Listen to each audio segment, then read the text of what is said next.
Hello friends, welcome to TechSolve. Today's tutorial will show you how you can make subtractions in your Google Sheets data. Open up your Google Sheet containing the data you want to make subtractions for. Now, you click on an empty cell where you want your subtraction results to display. Now, let's make subtraction for the cost price and the selling price in this sheet. So you click on an empty cell, then you input this formula equal to the cell F and the number 2.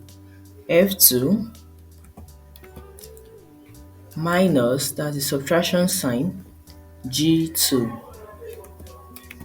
Then you press your enter key.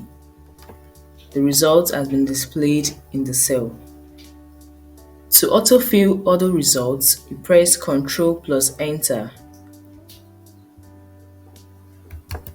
And this automatically fill in the results for other cells. So that's how you make subtractions in your Google Sheet. Easy and straightforward. Hope this video helps you out. Please don't forget to like and subscribe to the channel for more content like this. Bye guys, see you in the next video.